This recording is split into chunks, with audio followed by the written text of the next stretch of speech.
Hello. First of all, can I just say how marvellous it is to be sitting outside in England in October in a vest top, having a little bit of an Indian summer here. It's just lovely. So I hope things are sunny where you are.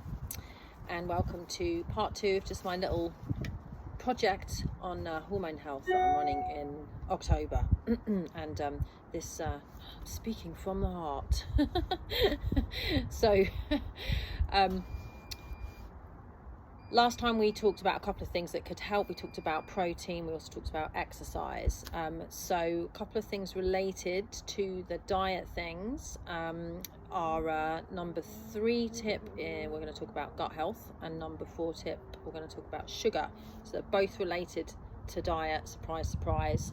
And they also weigh into the fact that if we are carrying a little bit of extra weight, that can negatively impact our hormone health. So all these diet tips and advice that I'm giving you should have a positive effect on your body fat level, which will have the knock-on effect of helping to regulate and stabilize your hormones. But I don't want to talk about weight and losing weight and all that, because it's just, you can go somewhere else for that.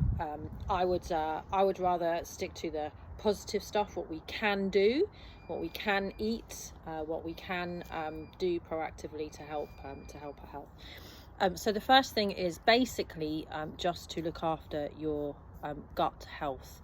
So our gut health, obviously what happens all through our digestive system, can if we've got a healthy level of gut microbiomes, it can positively impact our hormone health. So I'm not going to go into all the scientific ins and outs or pretend that I understand them particularly at this point, but if we do that, that will help to regulate our appetite and therefore reduce our insulin resistance, which is key to all sorts of health things, including our hormone health.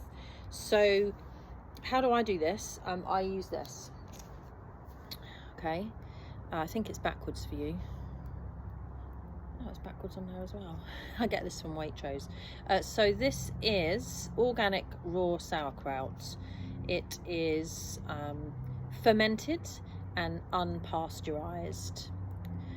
I try and eat that every day. It can go in a smoothie. I just had it on a burger. You can put it in salad. You can eat it straight out of the pot if you want. You don't really need that much. Just a tablespoonful would be the equivalent of one of those really expensive probiotic pills that you can take, tablets that include billions of live cultures, and it's a natural way of doing it. So, and it's cheap as chips. So or anything that's fermented, you can just go online and see, just type in how to improve my gut health, and you're going to get a whole load of suggestions and things that you can do easily for you to be able to improve that area of your body. So that's what I do. You need to find what's good for you, and that's something that you can easily incorporate into your life, but it is very important.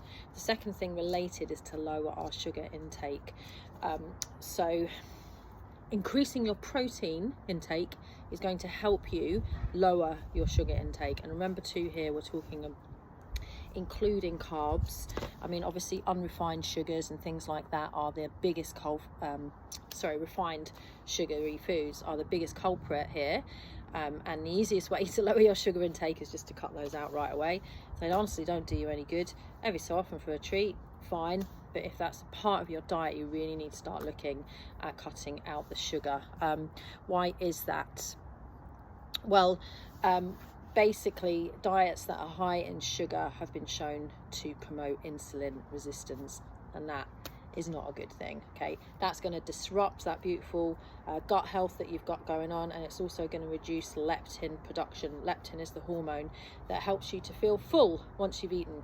So everybody knows that if you're like, oh, I need a quick sugar high, I need a quick fix, and you have something that's carb based or sugary based, you're going to feel great for a little bit, and then you crash, and then guess what, after a little while you need something else to eat.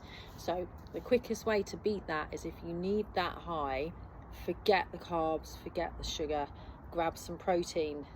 Okay, seriously, this definitely works, and it's going to help you to cut out that sugar, or at least reduce it.